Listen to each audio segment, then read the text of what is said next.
You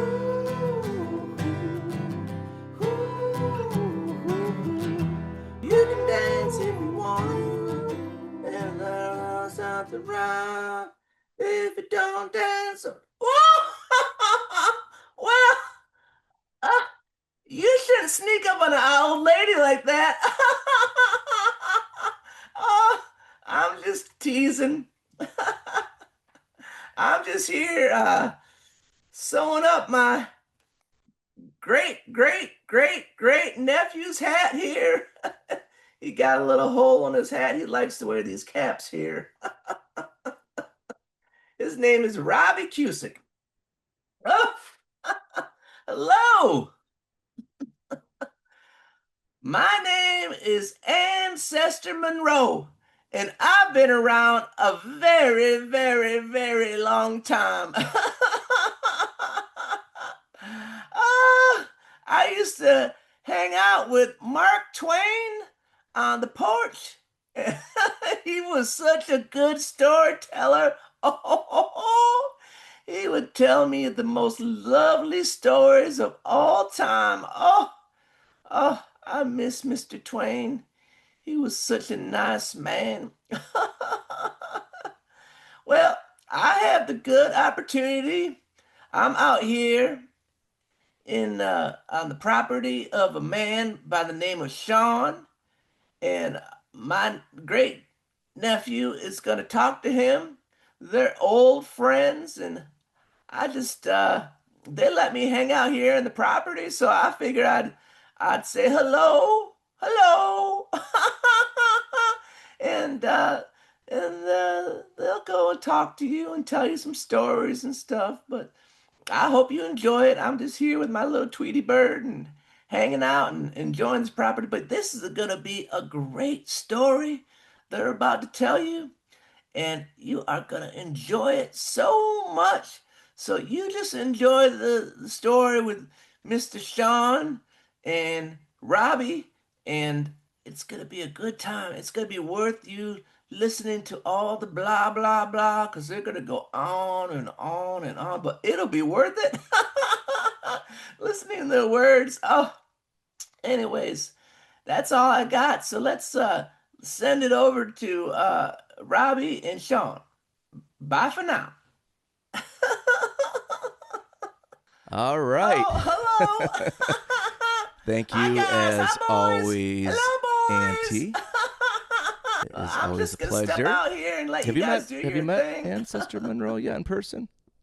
I feel like I've met versions of her before. Yeah. Okay. Yeah, Okay. yeah. Well, she's always somewhere. She doesn't ever stop moving around and Right. visiting places. Yeah, I bet. So I don't. We have no cameraman. I have no idea how this looks. I'm gonna probably turn off the screen in a little bit. But so if my mic looks like it's coming out of my nose or butthole or something, Let's hope not. that's why. That's why. Low budget. Yeah. So my name is Robbie Cusick, and I am here with my good buddy Shawn. And so I recorded an episode of talking about a true story of something I manifested in my life. And me and Shawn have been together, friends for quite a while now. What, 20 years? Probably more than that. Probably Probably more. 30. Yeah? God damn. At least 30. So he had suggested that he's like, why don't you start interviewing other people that have law of attraction stories? So that's what we're starting to do. If you have any great stories or you know anyone with great stories about the law of attraction or anything like this, I would love to hear from you. You can visit RobbieCusick.com. It's going to be changing names here soon. But RobbieCusick, and write in, and I'd love to talk to you. We can do a Zoom thing or whatever. But anyways, we are hanging out here with Shawn, and he told me that he had a story. I don't know, where do we start? Should we start like with a little bit of background? I would love, because my story is about Wonderland, and you know it pretty well. I would love if you would tell your version of what Wonderland is to people. Yeah. And then I can detail it up a little bit. Okay. So a little bit of back. I'll go a little bit further back, and then we'll bring it in. Dial into that. So Shawn and I live in Asheville, North Carolina. We are both originally from the Metro Detroit area, and we've always both been huge, I don't know, dreamers. Is that accurate? I think dreamers and manifestors as well. Yeah. I think it's gone beyond dreaming. Yeah. Yeah, there you go. I like that. Yeah. I can go with that. And so Shawn has, he's been involved in creating some pretty awesome things. If you've ever seen the beer bike, it was fairly new when you first started it. It's his is called a Pubsicle, and it's a bunch of people pedaling the bike, and there's a driver, and they sit around and drink beer and wine and just it's one of those things that, like, when you see it, it looks fun, but what I experienced is, like, it's 100 times more fun when you actually do it. I mean, I think it just touches so many different senses. You get a little paparazzi kind of feel for it, and I think it's awesome. Well, don't forget that it is a tour. That's what people don't even think about. It's like you get the tour, but then you get all these other things along with it. So yeah. Anyways, yeah, a lot of rich history here in Asheville. It's a lot of good one-liners and jokes too. Really, is what it is.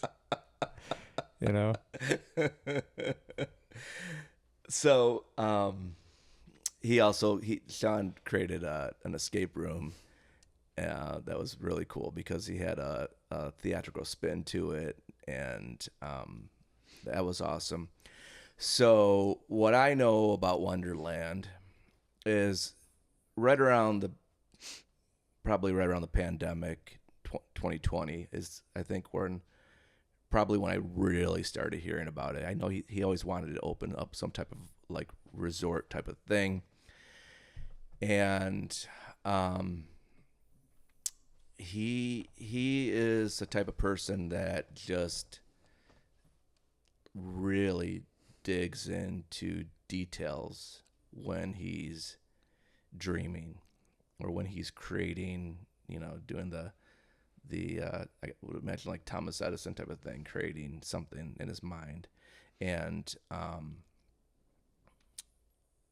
so he just worked on this thing, and it's a type of a resort that he is in the midst. He's been working on for about a year now, right? Year and a half. Goddamn. He had to find the perfect property. He had to, get the land ready, and it's full of really, really cool imaginary yurty, cabiny, living places. Yeah. I'll let you tell what the things that were important to you when you talk about it, but it just a place where people could come together and share life for a moment, a quick little spell. Like, I think one of the things that's always important to you is creating moments where people can really connect together. Yeah. And exactly. And celebrate life. Yeah. In some mean, right? Totally. Let go. Yep. Get them out of their normal lives. Yeah. Get people out of routines. Get people out of the boxes that they live in, off of their little boxes. People were there all weekend. I didn't see people on their phones. It was amazing. Yeah. Yeah, it was great. There's no Wi-Fi in most of it, and so people are just like random strangers connecting. It was beautiful. How many bodies did you have there? Between Saturday and Sunday, probably like 30. Oh my gosh. Yeah, That's great. It was great. Staying overnight? Not all of them. Yeah. Some of them were just day people, day pass kind of thing. Yeah. Some friends too, you know. Yeah. But it was like so cool to see that. Yeah. So this is super new. This is just starting. Yeah, we're just opening up. Yeah. So yeah. Like I Googled hotels or something in the Black Mountain area, and all of a sudden I saw like for some reason this was like one of the first ones because there's not a whole lot of like living quarters, and I like text the picture to him, and he's it's so new that he's like, oh cool, like no idea. It was shocking. Really. Well, I like your version of it because you're spot on. Okay, good. I'll just fill in a couple blanks. So, Wunderland Resort is in Old Fort, North Carolina. 35-acre outdoor resort. Let's see. We have 3 pillars. So the pillars are connect, experience, and sustain. And when I think about connect, that's the big one. It's connection. So it's connection with nature, reconnecting people with the land and Mother Earth, the bigger picture, right? Mm-hmm. Connecting people with complete strangers who, that doesn't often happen on vacations. Usually when we go on vacations, we tend to like hermit or just be with our group. I'm saying in general, just generalizing this, right? Yeah. And we do that by creating intentional spaces that make people feel safe and welcome to do so. And people like intentional spaces so that people gather where other people gather. And I don't know, I think half of it's the intention you put behind it, and it works. And then, for example, like the fireplace. Yeah, the fire pit and the cold plunge and just the way the sauna is laid out in proximity to other things. And it's just cool to see people congregate in these areas, and then they're kind of forced to talk to each other. They're not forced to, but it's like it puts that in front of them. Yeah, I didn't know you had those open now. That's cool. Yeah. So then building deeper connection with the people you're with. And then hopefully if you want to go on that, we call them inner journeys. We call inner journeys, which I'll tell you about later. But that's where you're like doing the deep internal connection work, right? And then experiences is like all the stuff that's on the property activity-wise and all the outdoor experiences around us. So that's pretty cool. And then there's sustain, which is like kind of twofold. One is sustainability, and we do that in everything that we build, in our practices and how we run this place. But then sustain is like also coming from like a health standpoint, from the wellness aspect, and from like whatever happened there, whatever happened to me or for me, with me, that you maybe take that with you back to your life, back to your work, back to your relationships, back to your whatever. And so sustain means a lot of things. It's like sustaining a healthy living. It's sustaining maybe some friendships you made there, or deepen your relationship with your kids or whatever. And then hopefully this whole sustainability thing rubs off on people too. Mm-hmm. So that's... You mean like the eco sustainability? The eco part of it, yeah. Yeah. Which is really just being in nature. Like we literally built these things in nature. So that's kind of what it is. And back to you. Cool. Yeah. So the story you have pertains to this, right? That's right. Okay. Yeah. You want to tell me? Let's do it. Okay. So, when I think about manifesting, I think about it starts off with a dream, like you were saying, Mm-hmm. right? And then it's like, if it's something that seems reasonable, meaning like, oh, this is something that I could do in my life, even if it's completely far fetched, like to look at it with through a lens of like, is this possible? Not is it possible right now? Because a lot of times it's not. Mm-hmm. But do I have the resources, skills, maybe life experience, people, whatever the resources are to actually make this happen? Mm-hmm. In like going out on a whim, like if I were to stretch, could I make this happen? And then I think it takes it from outside of a dream to something bigger, something like you can look at and be like, oh, all right, well, this is something that I can create, or you use the word manifest. Mm-hmm. And so that's what happened. So that's how. So as you said earlier, I had this So dream. for you, it's do you like to look at the dream under like a microscope type of thing, and like do I like Mm, am I a 4'5" basketball player trying to dunk type right. of thing?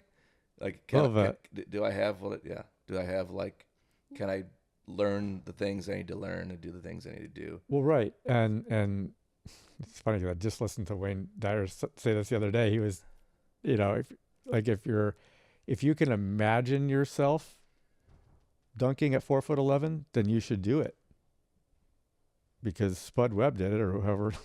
He wasn't that tall. That was a long time ago. Spud Webb. Yeah, he was like 5 foot something, and he would dunk with the best of them. So, but if you can't imagine yourself doing it, then it's not. And so I think it's like under a microscope, but it's also from the gut, Mm-hmm. right, or from the heart, or from both, Yeah. right. It's Yeah. a belief and an inner knowing, and I think that, Well, I think that when it feels good, yeah, like okay, right, I can do this. This is something saying yeah, yeah, yeah. yeah. Like so okay, so going back 10 years ago, I probably told you and some other people like I want to create a uh, sustainable community. I think is where it started. 10 years ago. Yeah, Yeah, that sounds right. right. Kind of like when we moved here, and Zayden and I drew up like what this would look like, and I still have it in the office, like literally with like crayons and stuff, because he was young, and we created this idea of a sustainable community, and then COVID happened, got out of corporate, and really, like, long story short, designed this dream and then analyzed it and like, okay, I can make this happen. Did all the research. What does design in this dream look like to you? Well, it started off with a journal entry, Mm-hmm.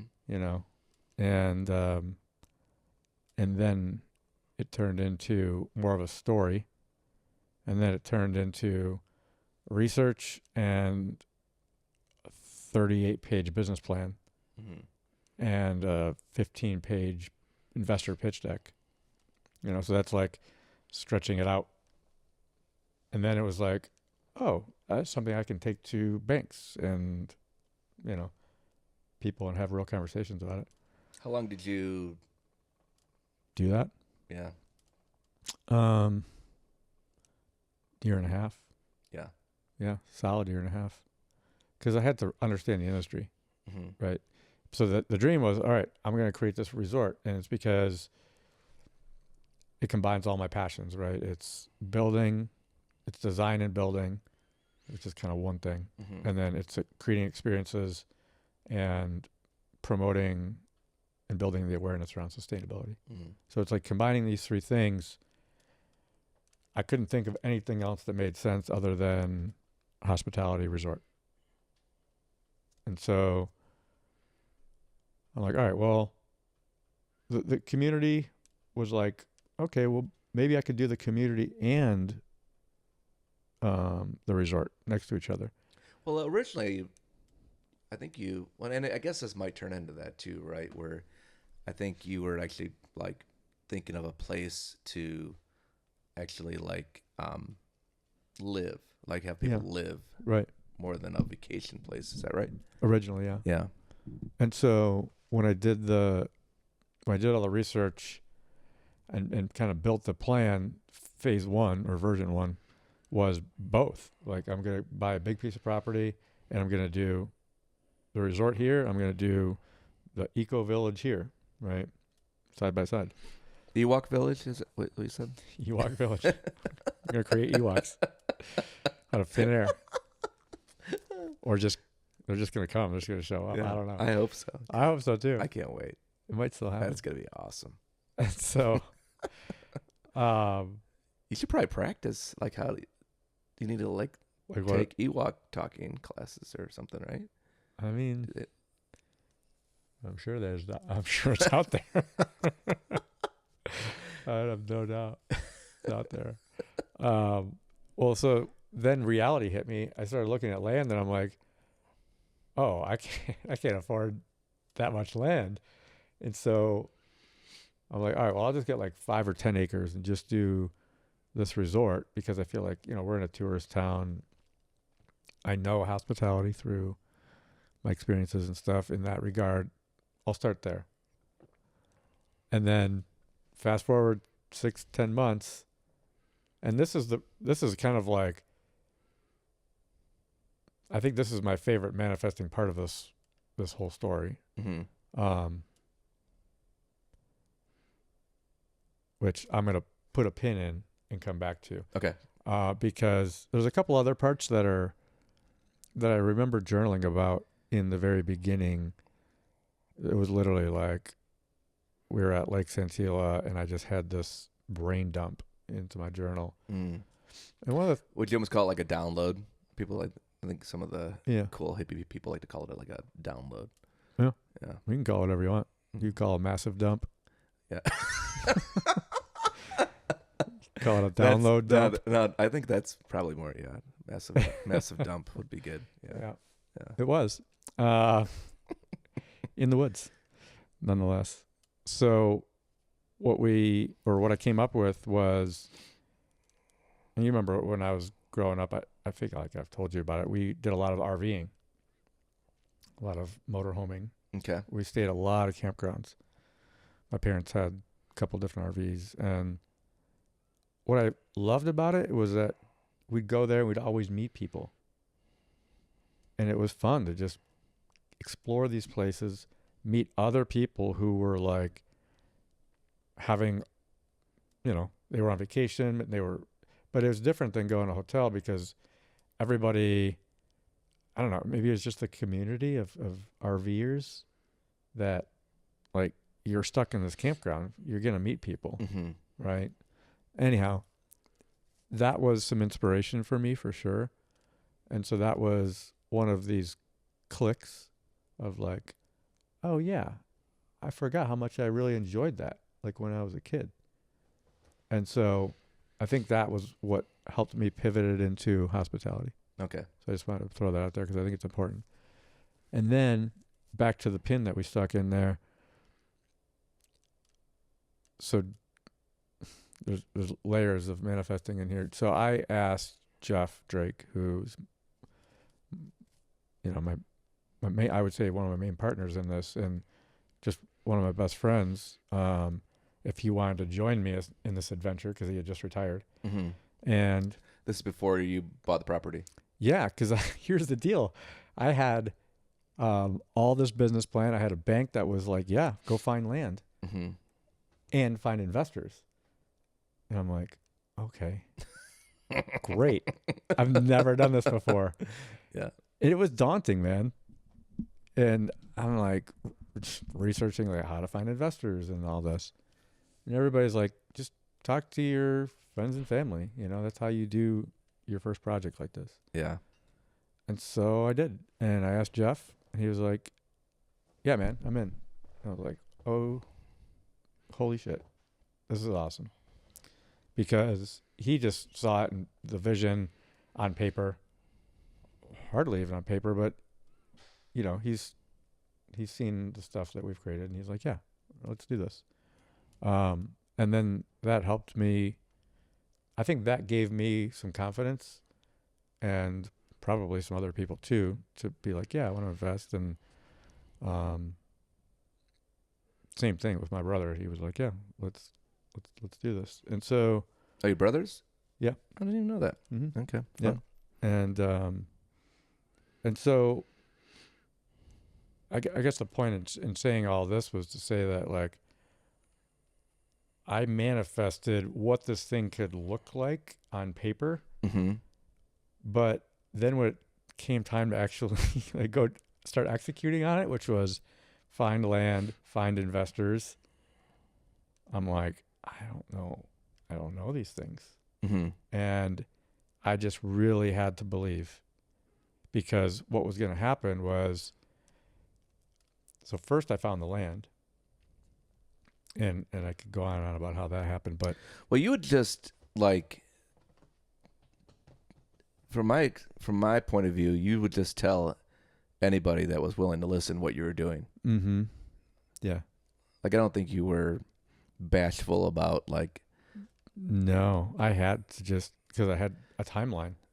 yeah. Because as soon as I found the land, Like, is that just fishing, or just so excited that you're talking, like you're just excited about it, or all of the above? well, no, I mean, I think it was both. For sure, I was excited. I was just telling everybody. But also, I'm like, hey, if you know anybody that would want to invest in this, let me know. And I'm like, if I just tell enough people, then this is going to happen. And that's where, going back to, like, you really have to believe this is going to work, Mm-hmm. because I found the land, and the bank's like, okay, great. And I had a 4 or 5 month due diligence period, whatever it was. Mm-hmm. And then as long as it checked out, then we close on it. But I have to bring 20% of the investment to the closing. Mm-hmm. I don't have that money. Mm-hmm. I have like 5% of it. And I need to find the other 15%. We're talking, decent numbers here, right? Mm-hmm. So, it just happened. And it happened very naturally and organically. And all the partners are amazing. And they all have the same dream. Mm-hmm. So I think that is a process of, like, not only me manifesting a dream, Mm-hmm. but it's attracting all of these people who believe this can happen Yeah. and want to be part of it. So that right there is, to me, the most fascinating part of it all, is to be like, look, you're not, if you believe it, you won't be alone. Like, you could have This is cherry gonna picked happen. better people, kind of I thing. couldn't have. No, Mhm. they're all awesome. Everybody's got their their uniqueness, Mm-hmm. and we've really seen that take shape over the last 6 months, like, big time. So feel pretty blessed about that. But the other part, which I think is so cool, is that we ended up, it was a 60-acre piece of property, and the resort was 35 acres, and it was really only, the resort only fit on the 35 acres. The property, if you look at it from a topographic map, there's this other 25-acre parcel that's, like, really high up. You can't even get to the two. Mm-hmm. And there's a creek that runs in between them, Mm-hmm. and then it's, like, straight up.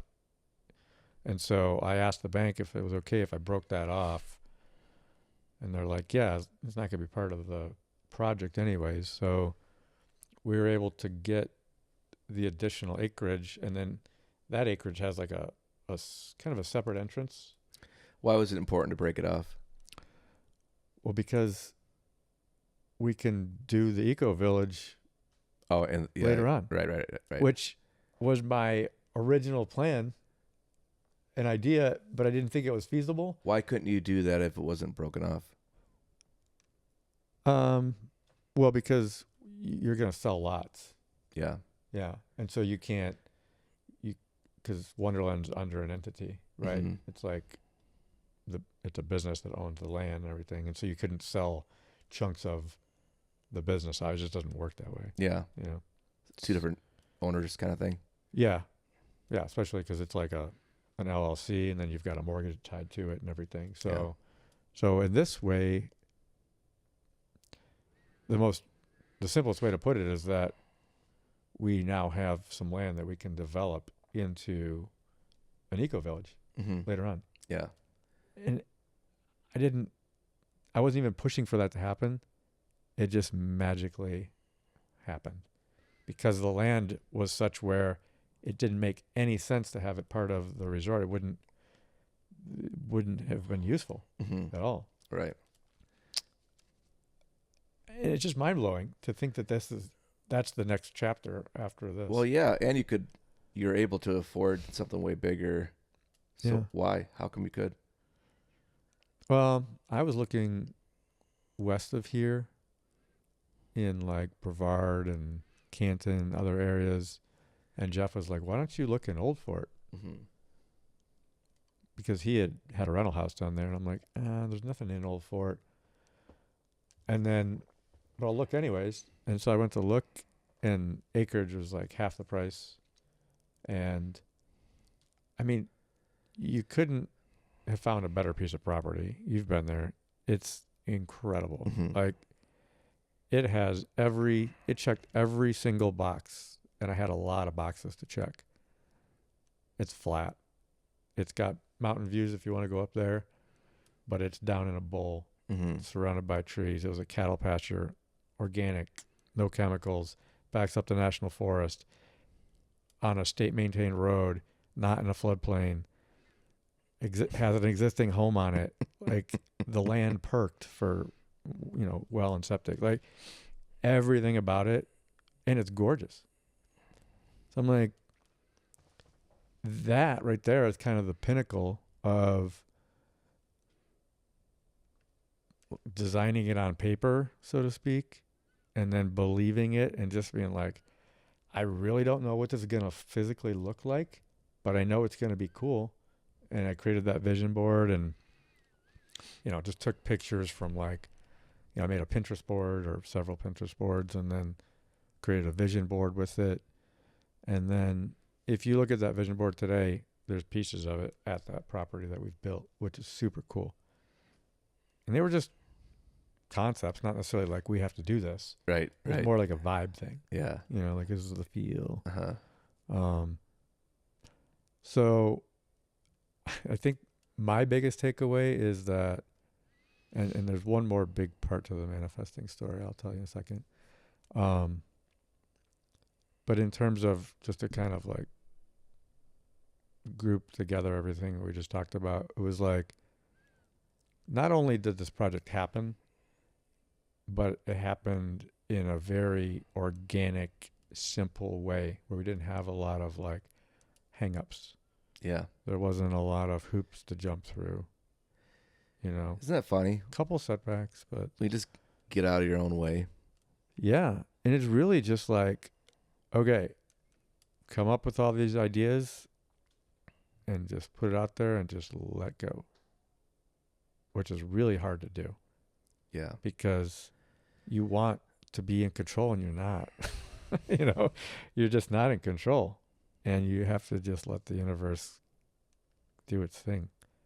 And then I really believe that this has become a more natural process, like this project, because of that. Yeah. Because of my ability to just be like, okay, let's see it unfold. And it's like not like I'm sitting back doing nothing, definitely not. But just being okay with this or that, letting things happen organically. That, oh, it's not supposed to look like that, or oh, that's not going to go there, and I don't need to know why. Yeah. Yeah. That's not going to happen this year, this day, this whatever, and that's okay. You make it sound pretty easy. Yeah, right. I think it's the biggest thing is not getting in my own way. Yeah. I think that's been the biggest like means of productivity. So the one was just manifesting the whole project, and then it was the land itself because that's its own beautiful piece. Uh-huh. And then the third um, piece to the story is Gail and Freddie, who you've Mm-hmm. met, and they're just the sweetest, kindest people I've met So that these are in a the long time. owners of the property originally. Yeah, Yeah. the original owner. So this land was in their family for 100 years. They bought it off, I think, her aunt 25 years ago ish. And it was undeveloped. It had just been a cattle farm up to that point. And they, were getting older and they realized that they were just like, we can't keep it up anymore, and they were trying to figure out what to do with it. And they didn't want somebody to come in and develop it and turn it into a subdivision or something that, they wanted so much beauty, and they spent 25 years doing beautification to it, like planting all these amazing shrubs and like just flowers everywhere. They dug the pond. They just did such a good job manicuring this place, Mm-hmm. and they didn't want somebody to come in and bulldoze the whole thing, right? Yeah. Which I can't blame them. I wouldn't either. So we, I remember we went there and met with them, and I showed them my plan. I was like, look, this is like working with the land. We're going to chop down as few trees as possible, and we're going to build into the forest, and we're going to build in this open area that's already been cleared. It's been cleared since the cattle. Are they shocked that you're actually really following through with what you said?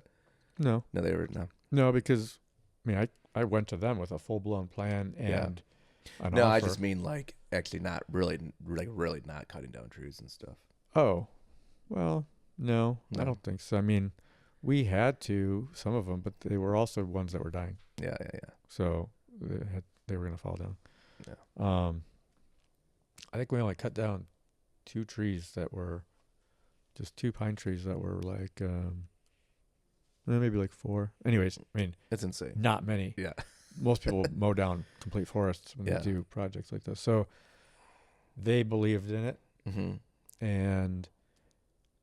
but the best part is I've obtained an extended family Yeah. through them. They're like my second set of parents now. They're such amazing people.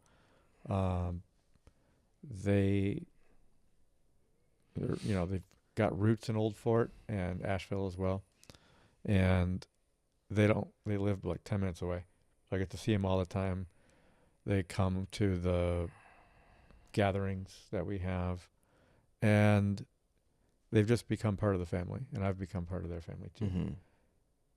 You can't manifest that. You can't make that up. You could never even imagine that would happen, Yeah. So that's kind of just like this cool icing on the cake. Well, kind of that's thing. even a big part of like that's like their attraction of like bringing the like Yeah. all the pieces match, like Yeah. the importance of they probably didn't even realize it was even true that they could actually sell it to somebody that wasn't gonna like. Right. Was that like a deal breaker for them, or would they have probably just It was a deal breaker. was it? Yeah. Yeah. Yeah, because they had one other offer on it that didn't work out, and that guy's like, I'm just gonna leave it as is. Just gonna be like a family compound kind of place. Yeah. But yeah, they were very specific about who would purchase this property and then what would happen to it. Yeah. And I'm sure somebody could have maybe gone in there and said one thing and done another, but Right. that's just not how this was supposed to go down. That's cool. It's very cool. So when I think about the whole, and there's 50 other little nuances or 100 Mm-hmm. that are the people that show up to work there, the recycled materials, upcycled materials that we find that are like, I can't believe that's just sitting there ready for us to use and reuse and turn into a building material. And this stuff happens like on a weekly basis for us, I swear. We have people come there all the time that are like, oh, you need help with this? I have the truck that does that, you know, and it's always worked out, everything. And it's a development. So there's a lot of, excuse me, a lot of things that I've never done that I had to learn. And I had some good coaches that were really super helpful, and I feel like that's part of that process too, of like, I manifested having a coach, a mentor, and then ended up with two, Yeah. and they were both very different. They both helped me at different parts. But when I think about the project as a whole, just this whole story, the whole story of Wonderland and the manifesting aspect of it, I can't think of, it's definitely the biggest project that's I've ever done, and every single aspect of it was manifested in some way. I don't know if this is the way it's supposed to happen, but it's the way it happened for me. You know, what I like is that you have I'll call it the ability to connect the dots, or some people could call it the illusion of you connecting the dots. But Mm-hmm. I, and I could be totally wrong, but I feel like there's a large amount of people that are doing cool shit, and they just think it's hard work. Like they only give the credit to Right. hard knocks, Right. being tough, and I don't know if it's sad, but it seems like I would like. I think it would be cool if they were like in on the gig. Right. I don't know. What do you think? You think it's like? Do you think like I don't? I just feel like you get these, and I don't know, but it's just my guess. I feel like there's probably a lot of quote successful people, actors, actresses out there Mm-hmm. that are bringing like amazing things in their life, and I don't think they really get it. Yeah. What I think it, I don't what I perceive getting it is. Yeah. Well, I think there's a mix of both for sure. Yeah. And I listened to Jim Carrey's stories many times about how he basically manifested and created his life. Yeah, I love it. And that's just a good example of this kind of stuff, right? Yeah. Because everybody who who's had a television in the last 10 years knows who this guy is. Yeah. Yeah. Right. And his, great story. But then you're right. There's a lot of people who just attribute to hard work.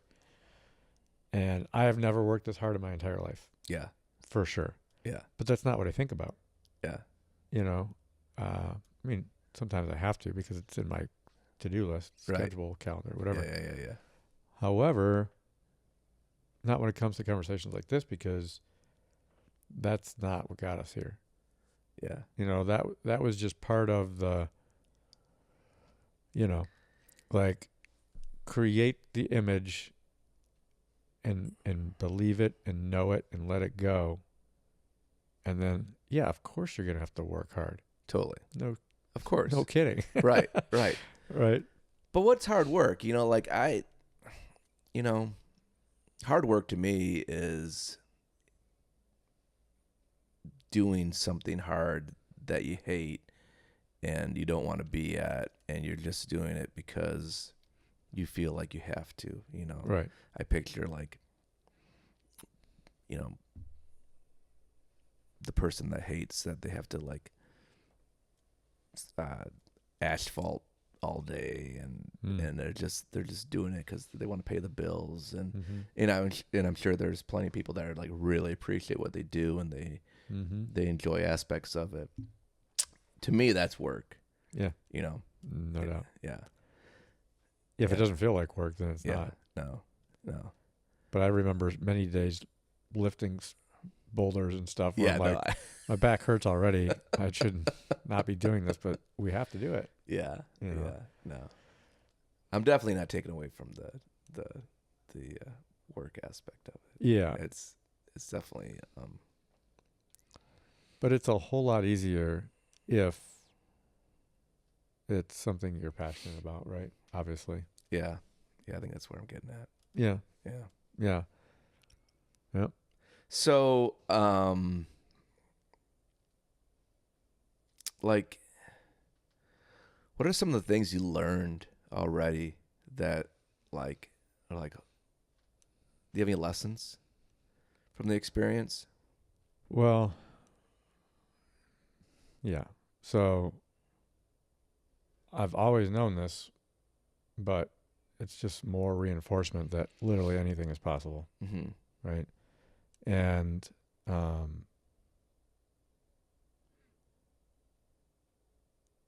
dream bigger. I think that's a lesson, is like, not that I didn't, but it's a lesson for me to tell other people. Dream bigger. Yeah. Yeah. And if it doesn't scare you, it's not big enough, which we've heard this before, right? Yeah. I think I've heard that. You've heard maybe. this. I think maybe. But I've been living it, and I'm like, yeah, they were right.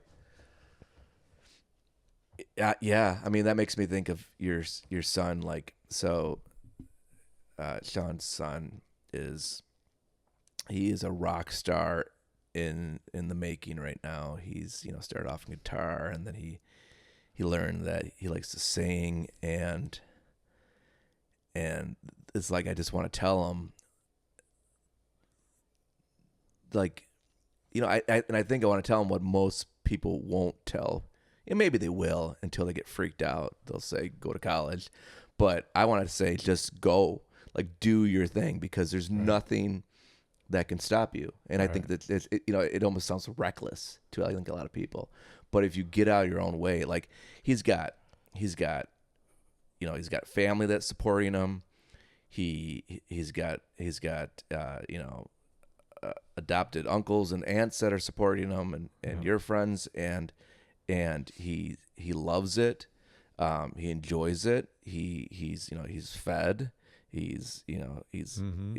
Like, there's nothing that can stop him except for himself right now. Mm-hmm. And it's okay if he decides to take a different route. Right. But, like, You should tell him this. yeah, I think I just did.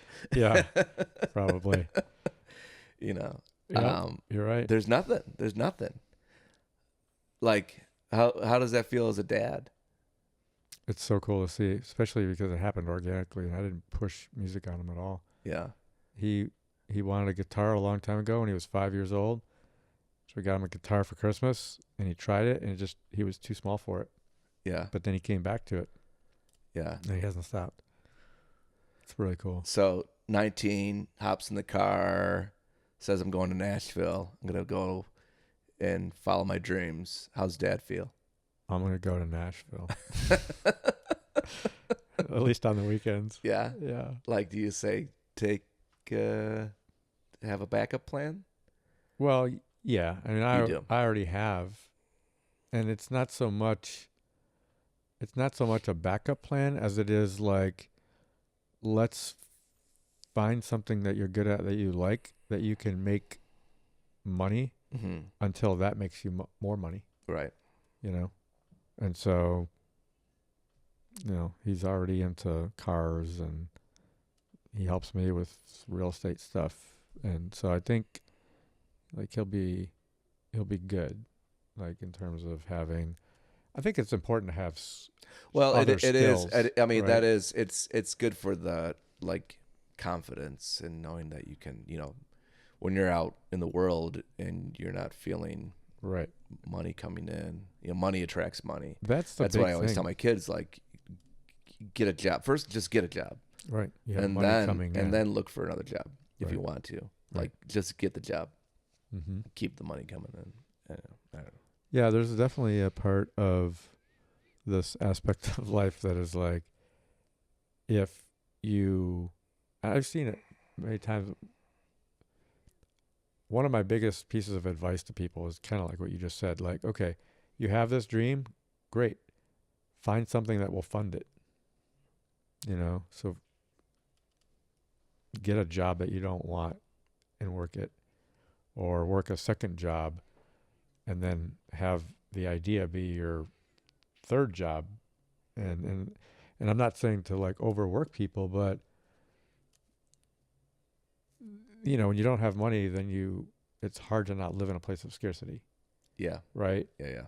But like what you said, when you have all of your bases covered, then you're living in a place of abundance. Yeah. And then it just makes it that much easier to attract. Yeah. Right. And hopefully he's like Cass, my son, Mm-hmm. and he just doesn't know better. Like he just thinks like Right. he just Yeah. Like these things are possible. yeah, like Clearly. Clearly they're possible. like yeah, like it's happening. It can Yep. do, like Yep. get out of your own way. Get out of your own way. Yeah. Where it's great because, if we're able to teach our kids that now, I say now, being at the age, our kids are Mm-hmm. teenagers. So if we're able to teach them that from the beginning, that anything is possible, and get out of your own way and don't worry about the what ifs, don't make assumptions, then they won't have to get out of their own way. Yeah.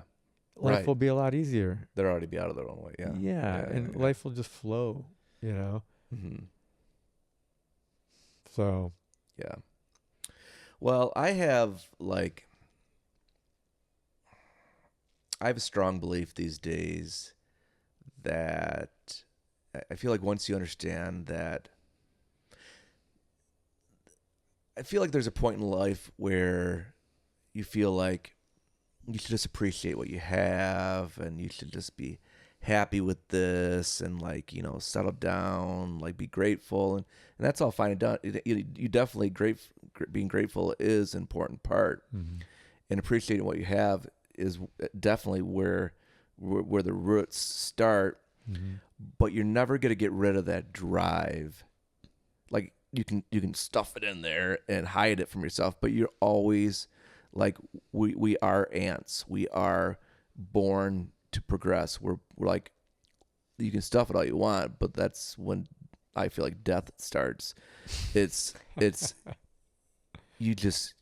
that little thing that just keeps wanting more.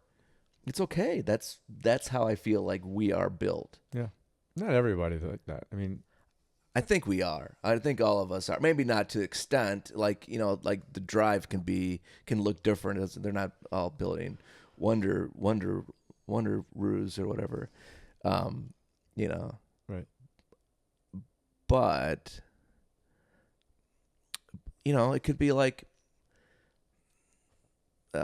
Marty. Marty's this he's a little bit older gentleman that I think he's getting closer to 70, and he's one of the DJs that works. He used to work for us. Mm-hmm. He does all of our uplighting, and his son does his photo booth stuff for us. But Marty is just the perfect example of, he's about as as normal and regular, quotations as you can get. Mm-hmm. He does IT for a bank, and he he just does normal, good, nerdy, Mm-hmm. respectable things Yeah. in life. And he's a DJ, and he goes around, and he buys and sells trains. He buys, he gets these giant trailerfuls of trains and then goes to train shows and sells trains. That's just fun. You know, he's just like a normal guy that's just following that ambition. Right. And, you know, I don't know if he knows what he's doing, but I know what he's doing. He's just following that voice. Like, we were laughing about it. Right. Because he actually just the other day, he's like, well, we were trying to figure out how we can meet and stuff. He's like, well, I got a little bit more money I want to get in the bank for my retirement, and then I'm going to retire. And he's like, and he was kind of stressed about it. I'm like, he's like, well, you know, I don't know if you know this, but my job's really easy. He's like, my job's not that hard. This is his bank job, his tech job. And I was like, Marty, do you want to quit your job? And he's like, well, I don't know if I want to quit my job. I just kind of feel like I'm supposed to. I'm like, is there pressure? Are they making you quit your job? Like, do they want you out there? Are you getting too old? And he's like, no, they're definitely not. You know, they want me to stay as long as possible. I'm like, Yeah. Fucking Stay. yeah, do it until you don't Yeah. want to do it anymore. Yeah. There's nothing. There's no rules. Right. You know, like, Yeah, because if you don't feel like you want to retire, then just don't retire. I know, like, yeah. We'll never retire Nah, for sure. I mean, yeah. I mean, it parts of me feel like, you know, I'm already retired, and For sure you are. yeah.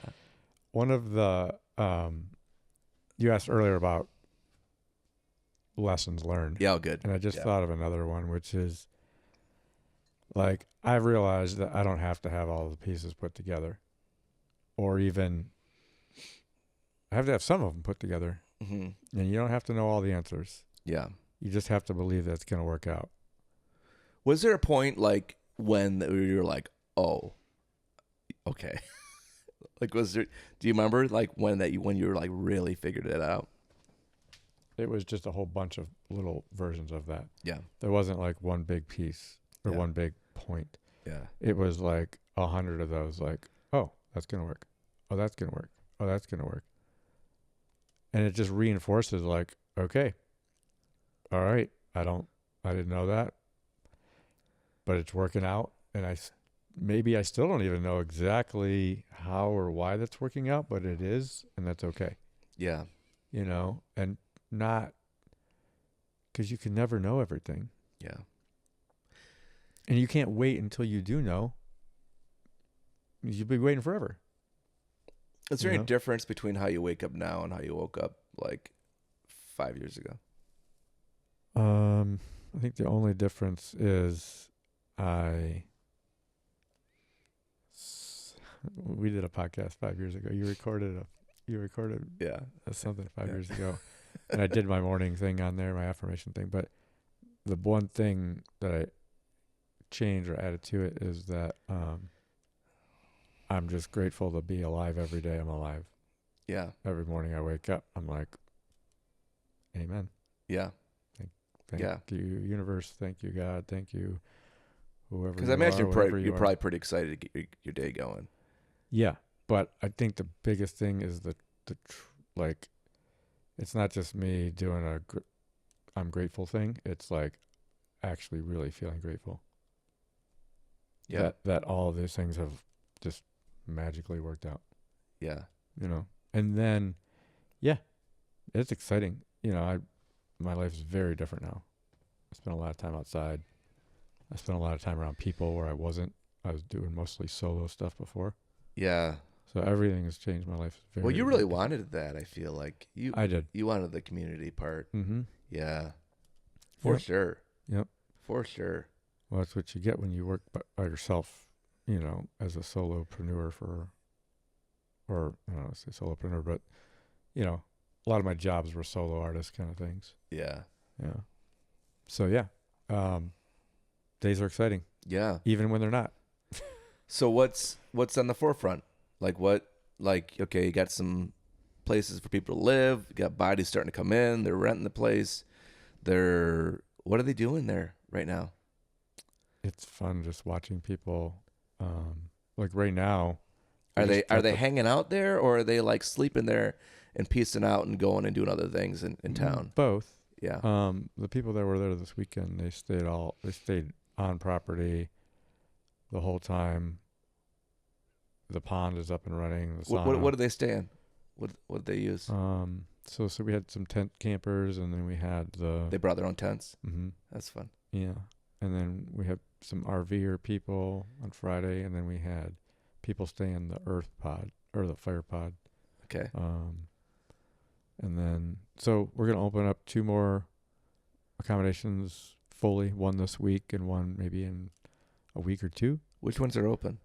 Um, just fire and earth, which are the like glamping Okay. structures. Yeah. And then we're gonna open up the creator and another like just basic glamping dome, Mm-hmm. just like basic shelter. You don't have to bring your own tent, kind of thing. Mm-hmm. And then we got a couple more. So the After creator's that. more of a structure that you built, Yeah, we call them forest villas forest villas. because they are like almost like a treehouse. It wasn't like when you just like took the leaves and the sticks and put them in a pile and said go live in there. way Like- more like- expensive than that. Basically, that just way more expensive to build, and it takes a lot longer to build. I mean, that's all he has is he has just got like a bunch of like like cocoons. Yeah. He threw up there. Yeah. Just a bunch of like sticks and stuff, and People love them. kind of like The Ewoks, right? like when you do in the snow, you like dig the little hole. And Yeah, the uh, cave, the igloo. Igloo. Yeah. That's the word. Yeah, if only. If it were only that easy. Wow. There's a lot of cool stuff to come, Robbie. Yeah. Lots of cool stuff down the pipeline. I'm able to imagine all kinds of things now. Yeah. Yeah. So like, is it going to be open in the winter? Yeah. You think so? Yeah, because we're right down from the trails, so people mountain bike all year long. Yeah. Yeah. And And they're- hike. And they're heated. It's not really a hard Yeah, place to they're get. You don't have a big mountain to get up and stuff, so you don't have to worry about Yeah, people doing stupid shit. it's easy. Yeah. And we'll do retreats there. Like we're already starting to talk to people about retreats. I think there'll be a lot of retreats and a lot of events. Yeah. Is the way it's looking to be. Yeah. Yeah. Yeah. I don't know. It's fun to be a fly in the wall with all this and watch it happen and see the magic happen, and I don't know. It just like, is it hard it probably isn't right now. Is it hard to focus on this one project? No, not really. I mean, I've got some other things going on, but that everything else seems easy now compared Yeah. to this project. So, like building a house, is way easier than doing a full-blown infrastructure development. So now I'm like, it's built my confidence to do other projects too. Yeah. I didn't even think about that, but that's a good takeaway.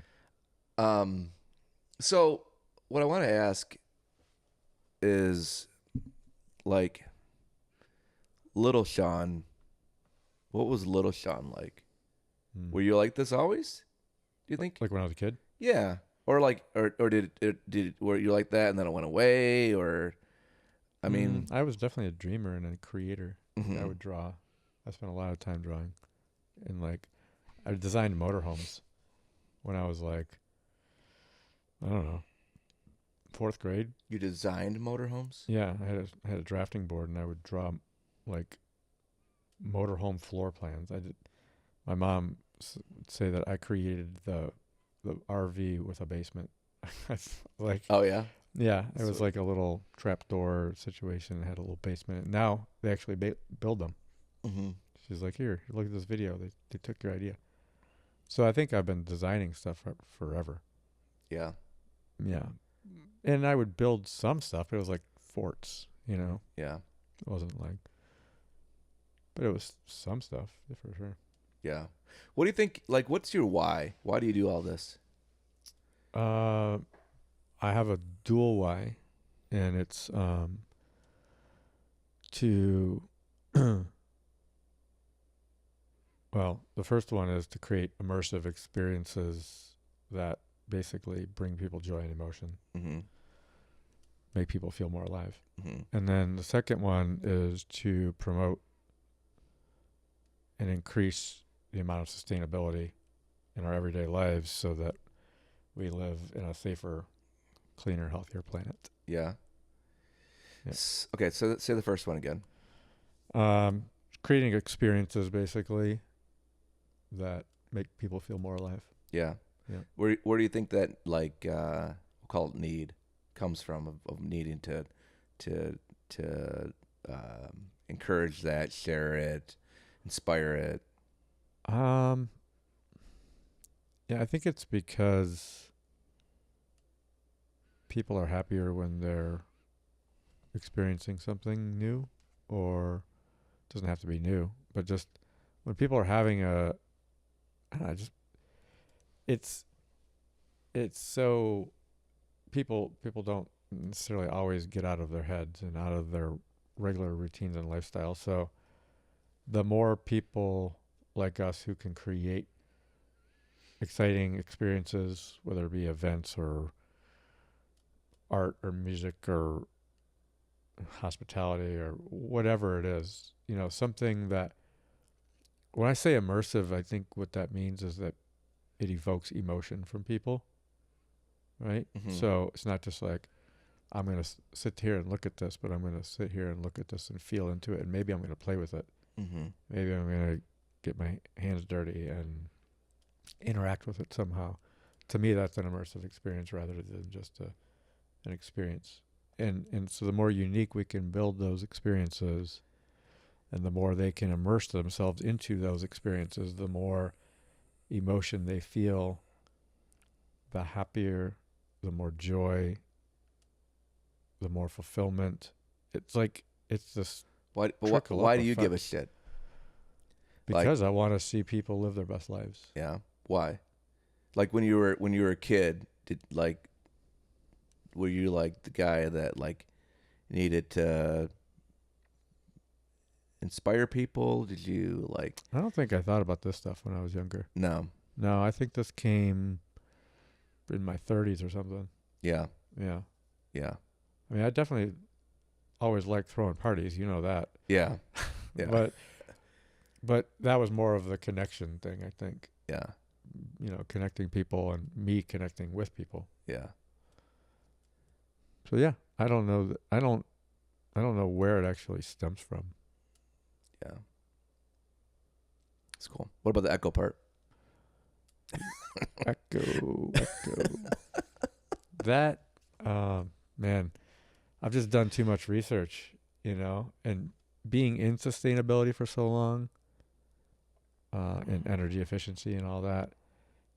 Like, I drove around the country looking at how much waste is in manufacturing on a big high level. And Yeah. just all the businesses and all the production and all the So he would go into pretty big factories that were less than desirable, maybe, or it doesn't matter. I mean, they are what they are. yeah.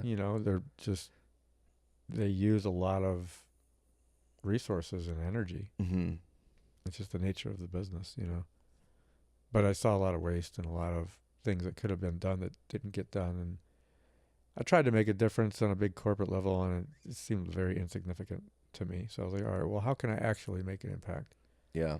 And so by creating, we've done that with Hot Watt for years, doing it on a smaller scale, making individual businesses more energy efficient and, cost efficient and everything too.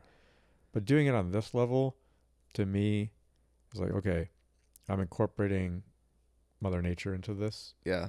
Which is the first time, doing it in nature. And so people have that connection with nature, but then they see all the upcycling stuff we're doing and the ways in which we're building smart building technologies and just energy efficient buildings and how you site the buildings, like all these things. I hope to do sustainability tours there one day where I tell people who are interested how to build more sustainable That's fun. and how to live more sustainable at home. Yeah. That's a dream. Hmm. Yep. Yeah. All right. Yeah, man. What's your big dream? Oh, my big dream. I mean, this is my big dream right now. Cool. Yeah, I like, very similar. Very similar. Yeah, I think I told you this about a year or so ago, when I was DJing. I figured it out. Like, I really, really, really, really enjoy watching people have a good time. Yeah. That's why, Yeah. like, it doesn't matter to me playing, you know, Uptown Funk Right. a gazillion times. It doesn't. I like the reaction it gives people. Like, Right. I don't. I Not for love. you. I love watching people have fun. Yeah. I'm not listening to Uptown Funk in my car, but it's just a tool. It's a tool to, like you said, give people a moment in time where they can really just let go, and that's so. Yeah, and it's just more and more of that. Like, I'm, I feel like, I feel like I'm starting to let myself. I've always been myself. Like, I feel like there's stages. So, Sure. young Robbie was definitely like looking to entertain whenever I could. Family gatherings, Mm-hmm. would run downstairs and put on a little show and stuff. And then teenage Robbie, you know, maybe, it definitely, it might have gone away a little bit in middle school, but teenage Robbie was definitely doing things to also, like, Yeah. in maybe a more official way to entertain. Yeah. But I think there was a point where in my 20s where, like, I was still DJing and stuff, and I was still, like, but I was trying to, like, force myself to play by the rules a little bit. Mm-hmm. And, like, I think I've said this to you before, where I was trying to, like, be somebody. Like, I really wanted to be somebody. And by the time I realized, like, dude, you already are somebody. Like, you don't need Right. like the keeping up with the Joneses or trying to, like, that's gonna, that's never gonna get anywhere. But then I got into weddings, and there's a pretty particular format that we follow, within stuff. We customize everything around the person, and it's great to do, and it's fun. But now, 2000 in, still love doing it. Mm-hmm. But it's like, what can I do to, maybe bring back some of the low guy, you Yeah. know? Yeah. And, and that's just, so it's nice. It's nice to, like you said, it's nice to have money Yeah. so that you can start to do other things and know that you're comfortable and you're fed. And Mm-hmm. so, yeah, just it's exciting. It's exciting to look at what's on the horizon. So what's on the horizon? We got my daughter Lyric. This is the last year in high school. Wow. She's out. Other one's out. It's crazy. What do mom and dad do? Well, so the plan is travel a couple months a year, Yeah. do our thing. Looking at, she just saw Egypt. Like, that'd be, I She don't just know. saw Egypt. She's like, you can go live in Egypt, and Wow. and Who knew? I didn't even know Egypt was really a thing. It's just a bunch of weird shaped buildings. I don't know what it is. So, like, I don't know. Maybe we'll go live in Egypt for a couple months, but we can do this, and you just letting yourself still dream even as you're getting close to your 50s. Mm-hmm. I think it's important. I think that's what's going to keep us young and healthy and excited and avoid, you know, the R word, retirement, and just, you know, trying to live our best life. Yeah. Um, I don't know. What was the question again? I don't know. But it sounds like you're evolving. I'm trying to. No, you really are. Yeah. I can see it. I feel like this has been, so we stopped drinking a little bit over a year ago, and I think that really gave me more time to, like, you know, To live. yeah, to like learn to live. And the most shocking part is that I don't really miss it. Yeah. Like I set a date of when I will have a drink again, just to kind of like keep me knowing like when I'm gonna do it. And I could change it again. I already changed it once. Yeah. But you know, it makes me sound like I don't think I had a problem. You know, I had no problem drinking. I was able to do it whenever I wanted to. You know. That's an easy way to do it. But you know, I didn't have a problem. But still, it was something that it's nice to experience life without a drink. Yeah. All the time, because Definitely. you know, I started 13. It was different when we were younger. Like these fucking kids, I don't feel like they're as dumbasses as we were. Like they're just, I don't know if they're stoned or what they're doing, but I just feel like I feel like I feel like a lot of the kids are living cleaner than we did. Robbie, they learn from us what not to do. I think it is. Okay, so Well, it is cool, and it is cool to like be able to brainwash them with this now, of like, hey, you know what, you know, we would drink sometimes a little bit too much, and now we don't, and we like to not do that. yeah. And they're like, oh, okay. You made me think of something totally different, but in alignment. Is Okay. that I talked to a friend this morning. We were talking about manifesting, ironically, Mm-hmm. that nothing to do with this. And she said that manifesting, just like in the professional world, is just, it's now an acceptable term. Yeah, I where can see that. it was very taboo and woo-woo Yeah. 5 years ago even. Totally. Maybe even less than that. Yeah. Yeah, and so there's science behind it now. Mm-hmm. That's believable science. Yeah. Not that there wasn't before. No, but I think people like Joe Mainstream. Dispenza are making it. Is that his name? Yeah. Yeah. I feel like has a little bit more science that he's put behind it. Where I don't think he even uses that word ever really. I think he kind of Right. like tiptoes around it. Right. Yeah. But it's an awareness that wasn't there before. Yeah. And so not only are our kids able to see the effects of alcohol, good, bad, or ugly, but they're able to see, oh, this manifesting thing is real. Yeah.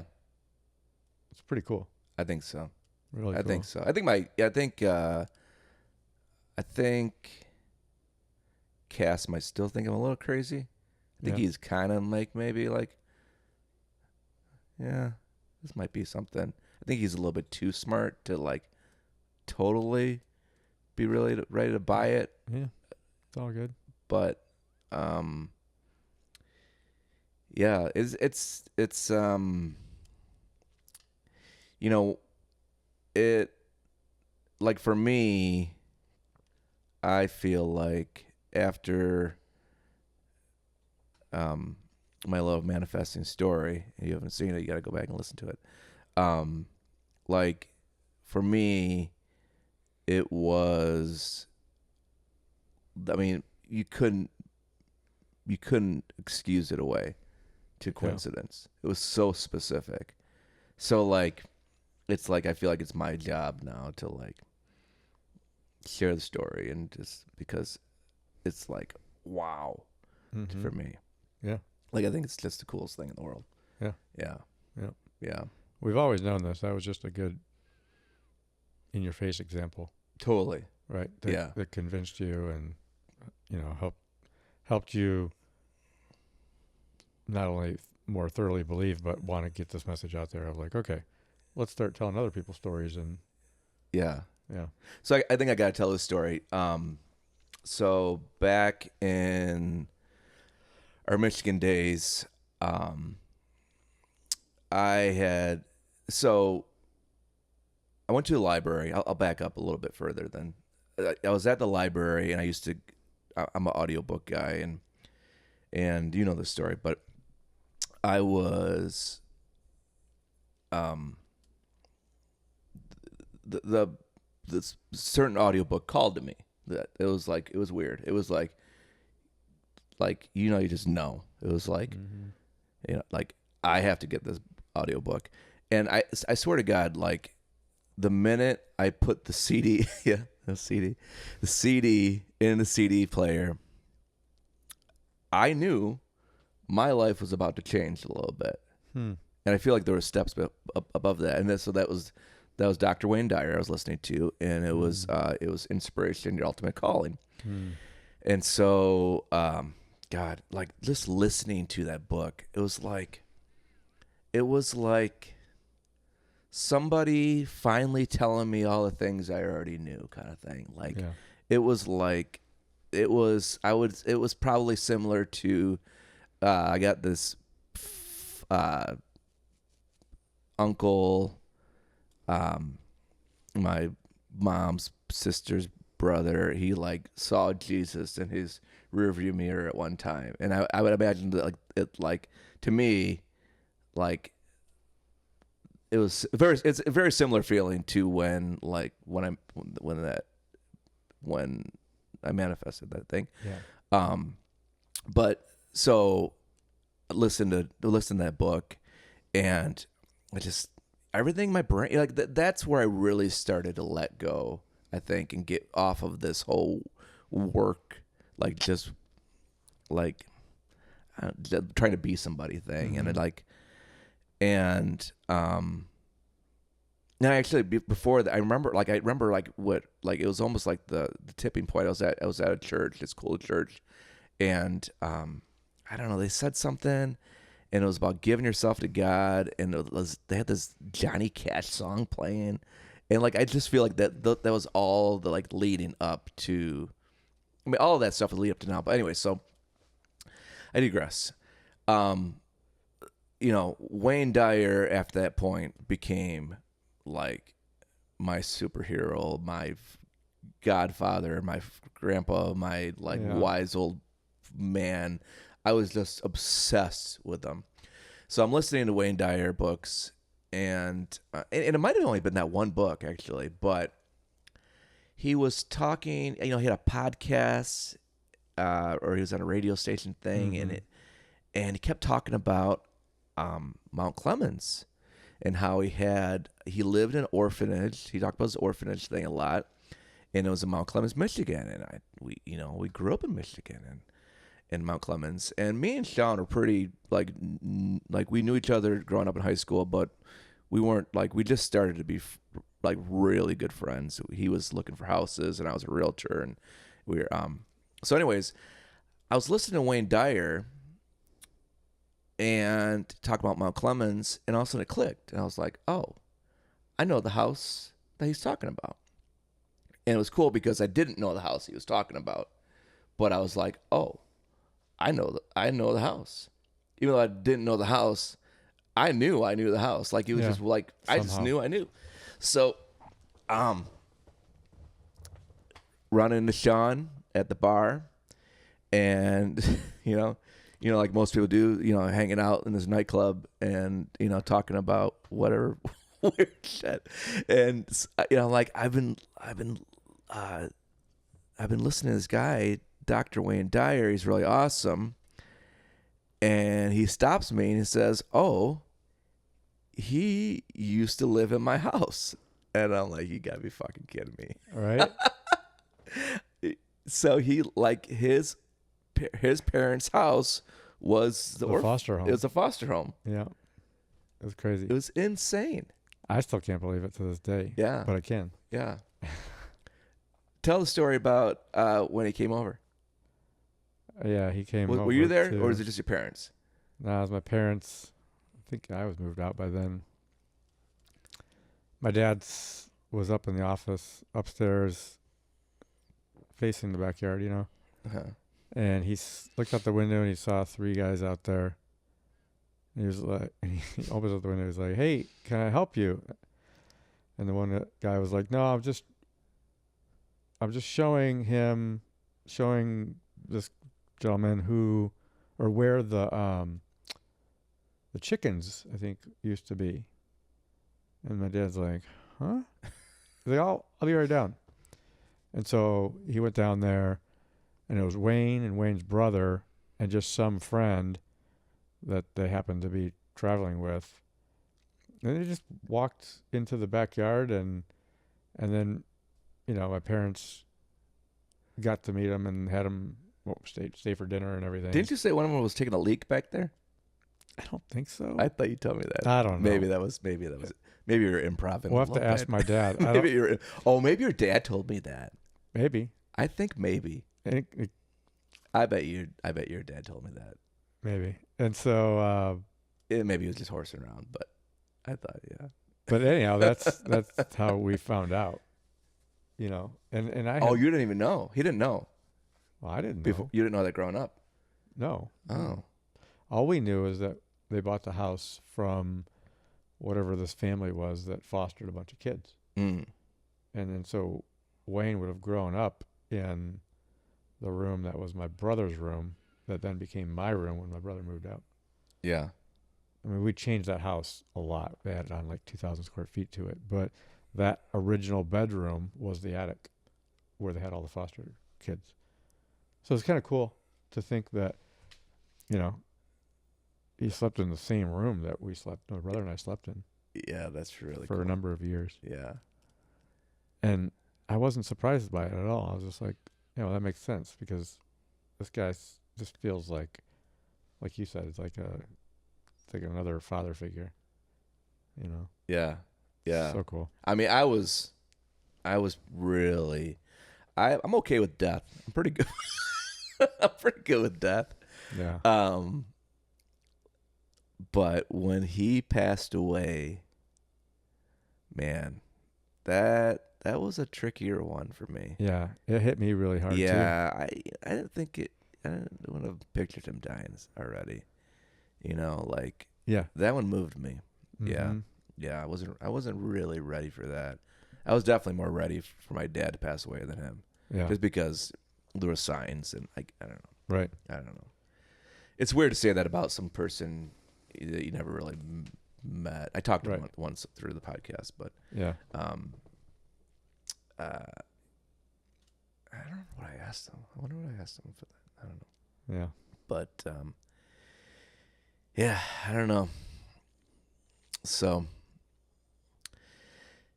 I don't know. Any last final thoughts? I feel pretty complete, man. I do too. Yeah, this is good. Really appreciate this. It was fun. Likewise. We'll have to do a part 2 sometime. Yeah. These are fun. We'll have to do the Eco Village part 2. Yeah, like what's I guess you told me what's in the future. How long do you think you'll be monkeying around there before you're on to other projects? Well, I think it's just like anything where you kind of wean yourself out of it. You think easily 5 years you'll be like in it? I think I'll be in it for as long as I'm an owner. I know you'll always be in it. Yeah. But I think we will continue to build for 5 years. I think the heavy lifting is over with. That's got to feel great. It's great seeing operations start. Yeah. But it's a project that I want to be a big part of for a long time. Yeah. Is it scary? Nope. Really isn't? Mm-mm. Was it? Yeah. What parts were scary? Just the not knowing aspect of and having to be like, okay, I'm just gonna believe this is gonna work. Are the bodies starting to come in there? Is that part of the okay, we can do this? Oh, you're talking about like from a business standpoint of like this business working? No, I always imagined it would work. And why is it just because you're too dumb to know better? Yeah. Seriously, man. Well, I've created other businesses that have worked, and if they don't work, it's my job to make them work. You're right. And so I know that in it's not me, but like the information is out there. Yeah. How to be better at marketing, how to be better at, how whatever you want. It's all out there. Yeah. And there's a million people who've done things of this nature. Maybe not millions, but there are many good examples of people who have done it. So that's why you don't have to be scared, because you're like, oh, well, these people did it. Yeah. Not related, kind of related. I just was listening to this little YouTube, Alex Hormozi, the big, good looking guy, monster, something hog guy. Yeah. Anyways, he's like, he did this thing where he's like, and I think this is just so good for any business owner to hear. Is like, there's nothing wrong with you. Like, you are not doing anything wrong. It's just fucking hard. He's like, business is just hard. It can be. It can be. And I was like, that's really good to hear. I mean, just like, it's just, yeah. I think it's great to have high expectations. I think it's also great to have realistic expectations, or I think it's just good to have no expectations, really. You can put all these things on paper and have the goals and all this stuff, but like, that is the magic, I think, in all of it, really. It's like dreaming but letting go. Like, like I'm trying to do that with this silly little project here. It's just like not put expectations of how it's got to look and be, and just really just, let it be. Let it be, man. I don't know. Yeah, man. All right. Well, I love you so much. And thank you brother. for hanging out with me. I got to take a pee really bad right now. It is time. This has been fun, man. Cheers. All right. All right. Ciao, everyone. Bye. We'll let Ancestor Monroe take us out of here. Well, that's all for my friends, my boys, Shawn and Robbie. I hope you had a good time and enjoyed it. And just remember that life's a gift. So just enjoy your life. It's good. It's a good life. It can be good. And I'm gonna go shave these eyebrows. They're getting a little bit out of control. Ooh, ooh, ooh, ooh, ooh, ooh, ooh, ooh. Bye-bye. See you. I wanna write you a really good song. Just wanna write you a really good song. A song you can sing all day. A really good song, a really